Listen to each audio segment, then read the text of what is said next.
First of all, Joe is not running again. We all know that. He knows it. Joe is having fun right now. Joe Manchin, that is. He doesn't want to go out on the bottom. He doesn't want to go out as being a spoiler. I don't think he's going to run. I think he's enjoying flirting with the opportunity, with the attention. But Joe's been around a while. He's been a chief executive. He's been a senator. He understands politics. And I really don't think Joe is going to run as a third-party candidate. I'll be surprised if he did. He wants to go out on top. All right. Well, we'll watch and see what happens. And obviously very astute voters in Manchester, New Hampshire. So will be interesting to see how that plays out. All right. Also, what got some headlines this week is Donald Trump Jr. talking to our own Eric Bolling. And he says he would not have GOP primary candidate Nikki Haley as his dad's vice president. Here he is responding to a clip of Haley last night on The Balance. He says, I wouldn't have her. Take a look. I would go to great lengths to make sure that doesn't happen. Nikki Haley wants never-ending wars. She's a puppet of the establishment in Washington, D.C. She's the new favored candidate of the billionaire class because they want control. All right, he doesn't want her. Obviously, her name's still being floated, though, Ari. It seems like a long shot, but what is your take on Nikki Haley, vice president? Seems like she wants to still focus on possibly doing well in these early voting states. Yeah, I don't think she's going to be dropping out anytime soon. And let's remember that she was in his father's administration. She was a UN ambassador. She did a great job sticking up for America, doing America first policy on the world stage. I know people have whatever issues they have with her now, but this was a person who was good enough for the Trump administration, left on good terms. And yet, for some reason, now the America first people have turned on her. I would look at her record. I would look at what she did as UN ambassador before judging her on something like this. Part of it, perhaps, is that she said she wouldn't run if Trump was running, and that loyalty piece of it really has stuck with a lot of folks, Vernon. A lot of people look at her and other candidates who have gotten support from Donald Trump to create their careers, sustain their careers, and here they are, and he's running it, they're competing against him. Well, you hit the nail on the head when you mentioned loyalty.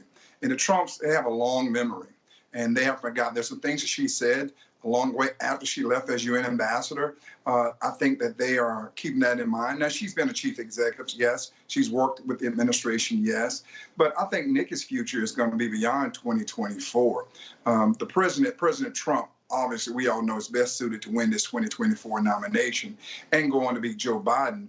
But I think she's running a strong campaign now to be prepared for after President Trump.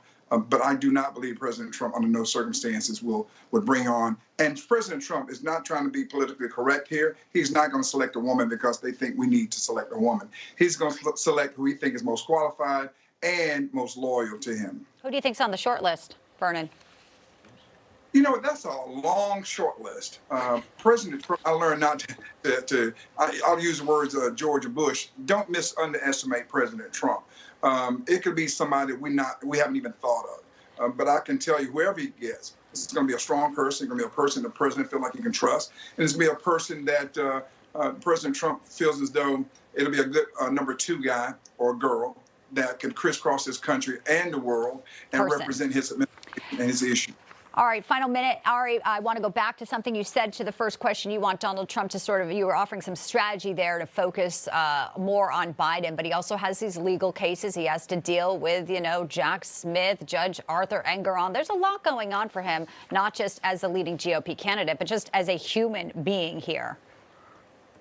Yeah, the thing is right now is that this is all noise. We know this is all an attempt to take him down. We can see that. Anybody can clearly see that. But if he spends all the time talking about it, it's going to draw the focus to that. Or if he spends all the time talking about Joe Biden's record, it's going to look like what it is. Petty attacks on a guy who they're afraid of.